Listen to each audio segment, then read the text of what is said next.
So I posted my first video almost 6 years ago. I'm up to 18,000 subscribers, and I've learned a lot of little tricks along the way to help get more views on my videos. So today I'm going to share with you my 10 tricks to help build your YouTube channel. The first thing you're going to want to do after you create your YouTube channel is that you're going to want to create social media business pages to help promote your videos. Specifically, I use Facebook, Twitter, Instagram, TikTok, Tumblr, Medium, Google My Business page, and LinkedIn. All right, number 2, go ahead and produce your long form video and get it posted to YouTube. After it's been posted and processed, you're going to want to watch your video to make sure it processed correctly. Then you're going to want to like your video, comment on your video, like that comment, heart that comment, and pin the comment. Then you're going to want to post links to all of your social media pages. Be sure to use hashtags when you post. I've decided that 5 is an ideal number of hashtags. As you can see here, I posted to Facebook, Twitter, the YouTube community tab, and my Google My Business page. Also, I've got Tumblr, Medium, and LinkedIn. I don't really post to Instagram because they don't allow for links. Mainly, they only allow for photos, which isn't going to direct anybody to your YouTube page. Also, I don't typically post to TikTok. Also, you're going to want to post links to your video on some of the other Facebook business pages. For example, when I posted my Breckenridge skiing video, I posted a link for that video on the Breckenridge business page, as you see here. Then you're going to want to post links to both Instagram stories and Facebook stories, which are sometimes effective for me. Also, if you're wondering about posting to Reddit, I choose not to because it seems to be a pretty angry crowd on that platform, so I tend to stay away from Reddit. Number 3, then from that long form video, create a short video or multiple ones and post the actual videos to YouTube, Facebook Reels, Instagram Reels, and TikTok. I don't typically promote these on my other social media pages. The short videos tend to take off on their own. I wanted to show you here my long form video of skiing at Canyons Village only got 891 views. Then I skied 7 trails on that day, so I made a short video out of each one of the trails. And altogether, those 7 short videos produced 3,767 views. So it's very beneficial to repurpose your long form content into short form content whenever it's possible. All right, number 4, you're going to want to download the VidIQ Google Chrome extension. This is a really powerful tool that helps me to find channel tags and keywords and helps me find a better title to use, tells me the best time of day to post my videos, and also has another tool that I often use, I'll talk more about later, in regards to searching videos on Twitter. All right, number 5. This is something that I just started recently doing, but it's a great idea. What I do is I find a hashtag that relates somehow to my YouTube channel. For example, one day I did hashtag downhill skiing, one day I did hashtag camping, hashtag outdoors. And what I do is I search that hashtag on 4 different social media platforms: Facebook, Twitter, Tumblr, and LinkedIn. Then what I'll do is I'll sort through all of the posts that have that hashtag in it, and I will actually like them. And what it's good for is typically the owner of that social media page will look you up and see exactly who is this that's liking my Facebook posts, my Twitter posts, and so on. So I did a screen capture here so I can show you exactly what I'm talking about. And so as you can see, I've got the Facebook, Twitter, Tumblr, and LinkedIn brought up, and today I'm going to search hashtag Breckenridge. And then I'll do the same thing, copy that hashtag and go over to Twitter, and then we'll just search hashtag Breckenridge. Then we'll go over to, click on the latest. We want to do the latest posts. If you do the top posts, you just get lost in the shuffle. Same thing on Tumblr, change it to latest posts. And then LinkedIn is just a little bit different. After you search the hashtag, then you have to filter it as posts and then sort it by the latest posts. And then what I do, I'll go back to Facebook here, and I will just simply, all those posts that have hashtag Breckenridge, I'll just go down and like them. And it spurs a little bit of curiosity in the owner of that page as to who you are and what you do.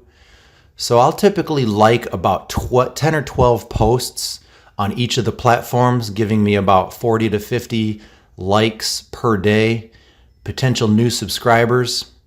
Breckenridge on Tumblr, same thing. Just go ahead and like the posts. Sometimes you got to sort through them a little bit because they're a lot of times they'll be the same creator posting things over and over and over. And then on LinkedIn, it's a little bit different. You've got to switch into your business page before you like it, because that's really where you want to direct people, is to your business page. But this is a great idea, a great tool for engaging people without being too much in their face or being too spammy. All right, number 6. So there are a few other YouTube channels that I enjoy following. And whenever you watch another YouTube video, be sure to leave a comment. Preferably something really clever that people will see and like and potentially check out your channel in the process. In addition, there is one other thing that I like to do, and that is going to Twitter. And all the people that have posted a link to that video on Twitter, I will actually like that post. Because I don't know if you go on Twitter much, but there are a lot of posts where people don't engage them at all. So if they get even one like, they're definitely going to be checking out who it is that's liking their post. And I can show you exactly how I do this. This is with the VidIQ extension that I mentioned earlier. So right here we are on Jay Leno's YouTube page. So I'll bring up a video, and then I'll just go ahead and pause that video really quick. And over on the right is the VidIQ toolbox. Click Open Twitter. First thing you've got to do is just delete the hashtags. For whatever reason, VidIQ has put these hashtags in here that actually make it ineffective. So take the hashtags out and do the search. Click on latest. And so these are all the people that left a link for Jay Leno's video on Twitter, and as you can see, they get no engagement at all. So I go through and like every single one of them. There's typically 10 or 20, sometimes there's 30. But anyway, as I mentioned earlier, it gives people a reason to check out my page and find out exactly what I'm up to. So I hope you enjoyed this tip. Let's keep on moving. Number 7, video production can be as easy or as difficult as you want it to be. And I find that I prefer to make each video better than the last, which is over the years made my video production more and more complicated. Recording in HD or 4K, recording at 30 frames per second or 60 frames per second. And something that I just recently discovered is the video bitrate. So these little details really can make a big difference, and some people believe that YouTube actually gives preference to videos that are produced in 4K.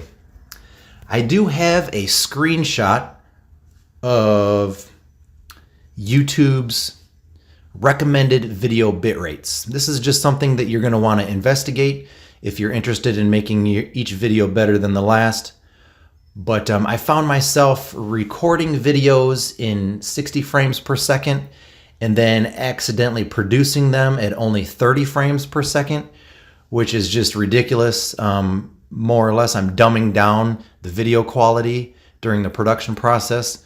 But this is stuff I've learned along the way, and I'm hoping to help prevent you from making the same mistake. Okay, number 8. This is a video views comparison that I like to do periodically. All of the short videos that I post, as I mentioned earlier, I post them to YouTube, Facebook, Instagram, and TikTok. I like to look and see where I'm getting most of my views. And then I take that data and I actually use it for content for social media posts, which I think is very interesting for a lot of people that are kind of watching you from afar. As you can see here, when I did this comparison, I was actually getting most of my views from Facebook. YouTube wasn't far behind, and then Instagram and TikTok were a bit on the lower side. But regardless, I like to know that if I'm going to focus so much on YouTube, I like to know that that's where most of my engagement is at. And it gives me content for another social media post, which is always a good thing. Number 9. Just yesterday, I posted a video titled, How I Gained 15,000 YouTube Subscribers in 1 month. I highly recommend that if you have really good content that is just seemingly getting overlooked by the YouTube algorithm, I would look into potentially promoting that video. So you're going to want to take a look back at the video that I produced yesterday because there's a lot involved, but I am actually gaining subscribers for just 1.3 cents per subscriber. One of my videos I promoted for $50. I gained 3,800 subscribers. It's a really powerful tool if you're trying to grow your channel, so be sure to check out the video I posted just yesterday. Number 10. So there is a website called Social Blade that I like to use to monitor the performance of my YouTube channel. So what you're looking at right here are 2 different snapshots in time from the Social Blade website. The first one is from November 5. And as you can see, my subscriber rank was 12,861. Then I did some video promotions, as I mentioned just a second ago, and I actually gained 15,000 subscribers in just 1 month. So if you want to look at the next slide on the right there, that one is from March 19. You can see that my subscriber rank improved dramatically. I went from 12,861 to 6,716. Because it is a ranking, obviously number 1 would be the best.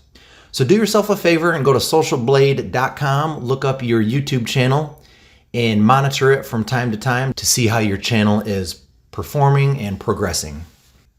I do have a couple of bonus tips for you that I thought would be worth sharing. So seemingly small details can actually be very significant.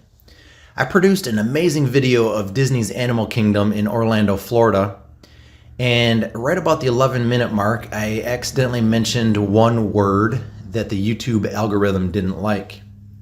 And the only way I discovered this is because I tried to promote that video and they wouldn't allow me because their automatic closed captioning caught that word and they wanted me to delete that word before I could promote it.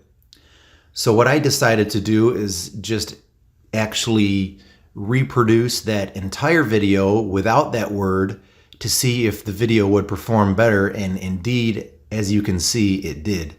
So be careful about the very small details. Just know that YouTube is listening to everything that you say, and if there's a controversial word that you're thinking about saying, I would recommend doing without. Bonus tip number 2. I would recommend not reading the comments on your videos. They will get in your head and you'll lose motivation. We live in an angry society where the dumbest people speak the loudest. Most of the people on YouTube will love your content, and some of them will even hit the thumbs up button. But it's the angry ones who love to leave hurtful comments. Do yourself a favor, don't read them, and let those people stew in their own misery. I actually have a really good example for you right here. I recently produced a video about my parents' dog, Butch. It was so cute. My mom was talking to him about me and he was responding as she mentioned my name. And as you can see here, I got 2 thumbs down on a video that is nothing but fun and positive energy. So it just goes to show you that angry people are going to be angry, and when they leave a comment and you read it, once you read that comment, you can't unread that comment. But anyway, I hope this video has been helpful. I know a lot of you are working just as hard as I am on your YouTube channel, hoping to someday hit it big. It's all the small things that you do on a daily basis that eventually make a huge difference. But that's all I've got for you today. Thanks for watching the Nash Potatoes Outdoor Show. Please subscribe to my YouTube channel. We will see you next time.